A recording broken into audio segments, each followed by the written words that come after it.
कृपया नए दर्शक चैनल को सब्सक्राइब कर ले। धन्यवाद। प्राचीन समय की बात है, एक नगर में माधव नाम का एक निर्धन कुम्हार रहता था। माधव जन्म से ही देख नहीं सकता था, परंतु उसकी अंतरात्मा में महादेव की ज्योति प्रज्वलित थी। वह मिट्टी के छोटे छोटे दीपक बनाता और उन्हें बेचकर अपना जीवन यापन करता था। उसकी सबसे बड़ी अभिलाषा थी कि वह अपने हाथों से महादेव के लिए एक ऐसा उपहार बनाए जो संसार में सबसे निराला हो। माधव ने निश्चय किया कि वह मिट्टी से एक सुंदर शिवलिंग बनाएगा। वह प्रतिदिन नदी के किनारे जाता और वहां की सबसे शुद्ध मिट्टी चुनकर लाता। वह अपनी उंगलियों के स्पर्श से मिट्टी को आकार देता। चूंकि वह देख नहीं सकता था, इसलिए वह अपने हृदय की कल्पना से शिवलिंग पर नक्काशी करता। उसने संकल्प लिया था कि जब तक ये शिवलिंग पूर्ण नहीं होगा, वह केवल एक समय ही अन्न ग्रहण करेगा। महीनों की मेहनत के बाद शिवलिंग बनकर तैयार हुआ। वह इतना अद्भुत था कि जो भी उसे देखता देखता ही रह जाता। लेकिन माधव को लगा कि कुछ अधूरा है। उसने सोचा, महादेव तो देवाधिदेव हैं, उन्हें मैं क्या अर्पित करूं? तभी उसे ध्यान आया कि उसके घर के पीछे एक पुराना बेल का वृक्ष है। वह गया और टटोलते हुए सबसे सुंदर बेलपत्र चुनकर लाया। उसी दिन नगर में एक धनी व्यापारी वहां से गुजरा। उसने वह मिट्टी का शिवलिंग देखा और उसकी सुंदरता पर मोहित हो गया। उसने माधव से कहा, ये शिवलिंग मुझे बेच दो, मैं तुम्हें इतना स्वर्ण दूंगा कि तुम्हारी 7 पीढ़ियां सुखी रहेंगी। माधव ने विनम्रता से उत्तर दिया, सेठ जी, ये मिट्टी का पिंड नहीं, मेरे महादेव हैं। इन्हें मैं बेच नहीं सकता। व्यापारी ने क्रोध में आकर उस मिट्टी के शिवलिंग को धक्का दे दिया, जिससे वह जमीन पर गिरकर खंडित हो गया। माधव फूट फूट कर रोने लगा। उसे लगा कि उसकी बरसों की साधना मिट्टी में मिल गई। उसने उस टूटी हुई मिट्टी को अपने सीने से लगा लिया और विलाप करने लगा। तभी वहां एक अलौकिक चमत्कार हुआ।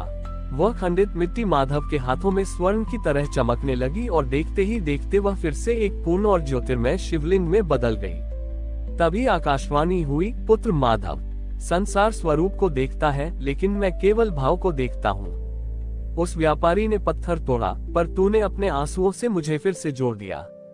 तेरी भक्ति ने खंडित को भी अखंड बना दिया। उसी क्षण माधव की आंखों की ज्योति वापस आ गई और उसने पहली बार साक्षात महादेव के दर्शन किए।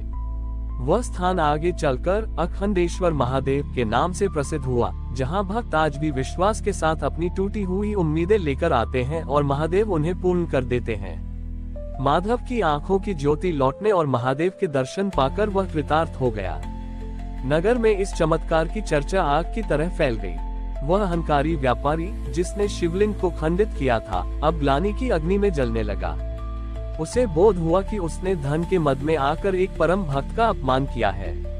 वह भागता हुआ माधव के पास पहुंचा और उसके चरणों में गिरकर क्षमा मांगने लगा। माधव ने उसे उठाकर गले लगा लिया और कहा, सेठ जी, महादेव तो करुणा के सागर हैं। यदि आप सच्चे मन से पश्चाताप कर रहे हैं, तो आपने जो स्वर्ण मुझे देने का प्रस्ताव दिया था, उससे इस स्थान पर एक ऐसा आश्रय बनवाएं जहां निर्धन और असहाय लोगों को भोजन और शरण मिल सके। व्यापारी ने तुरंत माधव की बात मान ली और वहां एक विशाल अन्न क्षेत्र और धर्मशाला का निर्माण करवाया। समय बीतता गया और अखंडेश्वर महादेव का यह मंदिर श्रद्धा का सबसे बड़ा केंद्र बन गया। माधव अब बूढ़ा हो चला था, लेकिन वह अब भी उसी सरलता से मिट्टी के दीपक बनाता और मंदिर की सीढ़ियों पर रख देता। एक रात नगर में भीषण तूफान आया। बिजली कड़कने लगी और मूसलाधार बारिश से मंदिर के बाहर जलभराव हो गया।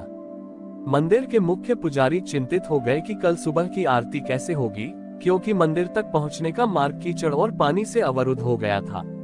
तभी सुबह के ब्रह्म मुहूर्त में लोगों ने देखा कि मंदिर की ओर जाने वाला मार्ग पूरी तरह से फूलों और सूखी मिट्टी से ढका हुआ है। किसी ने रात भर जागकर बारिश के बीच उस दुर्गम मार्ग को सुगम बना दिया था। जब पुजारी मंदिर के भीतर पहुंचे, तो उन्होंने देखा कि माधव महादेव की प्रतिमा के चरणों में सिर झुकाए लेटा हुआ है। उसके हाथ कीचड़ से सने थे और उसके चेहरे पर एक अलौकिक शांति थी। उसने अपनी अंतिम शक्ति लगा दी थी ताकि उसके महादेव की सुबह की आरती में कोई बाधा न आए। जैसे ही पुजारी ने उसे छूना चाहा, माधव का शरीर प्रकाश पुंज में बदल गया और वह शिवलिंग की ज्योति में समा गया।